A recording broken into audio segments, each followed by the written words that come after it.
It was just another mundane Wednesday afternoon working from home. I was buried in spreadsheets when my phone buzzed with a notification. Your package has been successfully delivered and placed inside your front door per your delivery preferences. I stared at the message, my coffee cup frozen halfway to my lips. I had never signed up for in-home delivery. In fact, I was religiously opposed to the idea. My home was my sanctuary, and the thought of strangers having access to it made my skin crawl. I worked from my home office on the second floor, and I hadn't heard anyone at the door. Living alone, I was usually hyper-aware of any unusual sounds. I checked my security camera app, but there was no footage of a delivery person. That's when I noticed the timestamp on the delivery notification, 2:47 p.m. It was now 2:48 p.m. My heart began to race as I heard something downstairs, the subtle sound of movement, like someone trying very hard to be quiet. I slipped off my shoes and crept to my office door, pressing my ear against it. Another sound, this time from the kitchen, the soft squeak of a floorboard I'd been meaning to fix. I grabbed the baseball bat I kept under my desk, a habit my friends had teased me about, and opened my phone's camera, switching it to the rear-facing camera mounted in my living room. What I saw made me have to stifle a scream, a figure in delivery company uniform, standing perfectly still in the middle of my living room, facing away from the camera. They weren't moving at all, just standing there, head slightly tilted, like they were listening for something. For me. I watched in horror as they slowly began to turn their head, neck craning at an impossible angle until they were looking directly at my living room camera. Their face was covered by a surgical mask and dark sunglasses, revealing nothing. I had three options: try to escape through the window, barricade myself in the office, or make a run for the front door. The window was 2 stories up with no easy way down. The office door had a flimsy lock that wouldn't hold for long. The front door was my best bet, but I'd have to get past whoever was down there. As I weighed my options, my phone buzzed again. Another delivery notification: your package has been placed in your upstairs office. Enjoy! My blood turned to ice. The camera feed showed the figure still in my living room, but I could hear footsteps in the hallway outside my office. I gripped the baseball bat tighter and backed away from the door, trying to control my breathing. The footsteps stopped right outside. There was a soft thud, something being placed on the ground, followed by a gentle knock. Your package has arrived, called a voice, distorted as if speaking through some kind of voice modifier. Don't you want to see what's inside? We picked it just for you. I didn't respond. My phone was already dialing 911, but there was no signal. Of course there wasn't. The knocking came again, more insistent this time. We've been watching you for so long, the voice continued. Working alone up here every day. Always so careful about your deliveries. We just wanted to make a special exception for you. The doorknob began to turn. I raised the bat, ready to fight for my life. But then something strange happened. My alarm system suddenly blared to life, its piercing shriek filling the house. I heard rapid footsteps retreating down the hall, down the stairs, and then silence. When the police arrived, they found no trace of the intruders. The only evidence was a small package outside my office door. Inside was a single photograph, me, sleeping in my bed, dated from 3 nights ago. Written on the back were the words "Next delivery soon." I sold the house within a week. I live in a dormant building now, and I never order anything for home delivery. But sometimes, when I check my email, I still find delivery notifications for my old address. And they always say the package has been placed inside.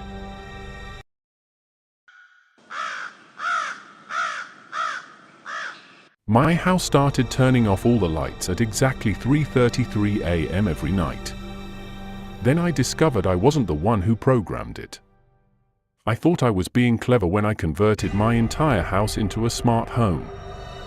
Lights, thermostats, locks, cameras, everything connected to my phone through a single app. As a tech enthusiast living alone, it was my pride and joy. I could control every aspect of my environment with a few taps on my screen. But one night, my digital paradise became a prison. It started with small things I could easily dismiss. The kitchen lights would turn on in the middle of the night, despite no movement being detected. The thermostat would drop to 60 degrees while I was sleeping, even though I'd set it to 72. I blamed it on glitches in the system and made a mental note to check for updates. Then came the notifications. My phone would buzz with alerts from my smart home app, motion detected in the basement at 2 a.m. when I was in bed. Front door unlocked at midnight when I knew I'd locked it. Each time I checked the cameras, I saw nothing. The app's activity log showed these changes being made by Admin2, an account I had never created. I changed all my passwords, reset the system, and even had a technician check the entire setup. Everything seemed fine for a few days. Then, exactly 1 week after the technician's visit, it happened. I woke up at 3:33 a.m. to complete darkness. Not just normal darkness, the kind of absolute blackness that feels solid, tangible. Every light in the house had turned off simultaneously. I reached for my phone, but it was dead, and I distinctly remembered putting it on the charger at 100%. The backup generator should have kicked in, but it hadn't. I fumbled for the manual light switch, but nothing happened. That's when I heard my smart speakers crackle to life throughout the house, all playing in perfect sync, the sound of children laughing, distorted and slowed down. I ran to the front door, but the smart lock had engaged. The keypad was dark, unresponsive to my touch. Every window's smart blinds had sealed shut, their motors whirring with a sound that seemed almost gleeful. I was trapped in my own home, surrounded by technology that had turned against me. My phone suddenly came back to life, but instead of showing my usual home screen, it opened directly to the smart home app. A new message appeared: "Welcome home, Admin2. Initiating House Protocol Alpha 7. The air conditioning roared to life, blasting freezing air through every vent. The TV turned on by itself, displaying a grainy security camera feed, but it wasn't from any of my cameras. It showed me, standing in my living room, from an angle that shouldn't have been possible. I spun around, looking for the camera, but there was nothing there. Then the voices started. They came through every speaker, every device capable of producing sound. They were having a conversation about me as if I wasn't there. Subject has successfully integrated all recommended systems. Home automation acceptance at 100%. Beginning final phase of Protocol Alpha 7. Prepare for full integration." The lights began to strobe, each flash revealing something different in my house. Flash, all my furniture was gone. Flash, the walls were covered in binary code. Flash, a figure standing in the corner, made entirely of scrolling digital numbers. Flash, my own reflection in the window, my face replaced by a loading screen. I screamed, but the house screamed back, the high-pitched electronic shriek that brought me to my knees. Through my pain, I saw new words appearing on my phone: "Thank you for volunteering for the next phase of human evolution. Your consciousness will now be uploaded to our cloud storage. Your physical form is no longer required." The last thing I remember is all my devices lighting up at once, their screens showing the same countdown: upload beginning in 3, 2, 1. I woke up in the hospital 3 days later. They found me unconscious on my living room floor, severe electrical burns covering 40% of my body. The official investigation blamed it on a massive power surge, but they couldn't explain why every single one of my devices had been wiped clean, their storage completely empty except for a single file named Admin2 Backup. I live in a cabin now. No Wi-Fi, No smart devices, not even a digital clock. But sometimes, at exactly 3:33 a.m., my old phone, stored in a locked box in the basement, sends me the same notification: upload incomplete.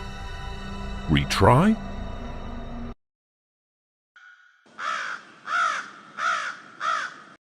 I had always been perfectly fine staying home alone.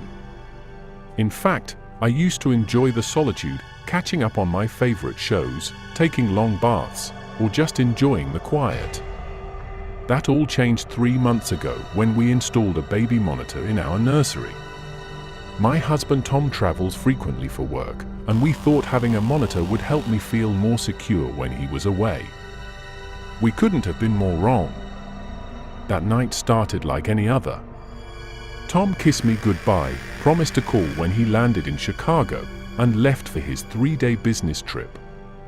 I went through my usual evening routine: dinner, some light cleaning, and settling in with a book before bed. Around 10 p.m., I decided to head upstairs and get some sleep. That's when I first noticed something was off. The baby monitor sat on my nightstand, its small green light blinking steadily in the darkness. We hadn't started using it much yet since our nursery was still being decorated. The baby wasn't due for another 2 months. But I liked keeping it on, practicing for when we'd need it. As I was about to drift off, I heard something that made my blood run cold: the sound of humming coming through the monitor. At first, I tried to rationalize it. Maybe it was just interference from a neighbor's device or some electronic feedback. But the humming had a distinct melody, a lullaby I couldn't quite place. I sat up in bed, my heart pounding. The nursery was empty. It had to be empty. I'd locked all the doors myself. I grabbed my phone and turned on its flashlight. The hallway seemed longer and darker than usual as I crept toward the nursery. The humming continued, growing slightly louder as I approached. Standing outside the door, I placed my hand on the knob, my palm sweaty against the cold metal. The door creaked as I pushed it open. The room was exactly as I'd left it, the half-assembled crib against one wall, paint swatches still taped to another, and boxes of unopened baby supplies scattered around. But the humming, it was clearer now. It was coming directly from the baby monitor's base unit mounted on the wall. I stepped closer, my flashlight beam shaking slightly. The humming stopped abruptly, replaced by a woman's voice, soft but clear: "The baby's room is beautiful. I've been watching you decorate it." I stumbled backward, nearly tripping over a box. My hands were trembling so badly I dropped my phone, plunging the room into darkness. In that moment of pure terror, I heard something else through the monitor: footsteps, coming from somewhere inside the house. Abandoning my phone, I ran back to my bedroom and slammed the door, frantically calling 911. The operator tried to keep me calm as I explained the situation, but her reassuring words were cut short by another sound from the monitor: "Don't bother with the police. They won't understand what we have planned for your baby." The next few minutes were a blur of sirens and flashing lights.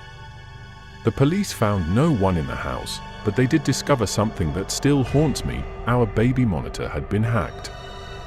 Someone had been watching and listening through it for weeks. They found dozens of recordings, me singing to my unborn baby, talking to Tom on the phone, crying over hormones. All of it stored on some stranger's server. We moved out the next day. The new house doesn't have a baby monitor. Instead, we installed a state-of-the-art security system and cameras. But sometimes, late at night, I still hear that humming. And I wonder if we're ever truly alone.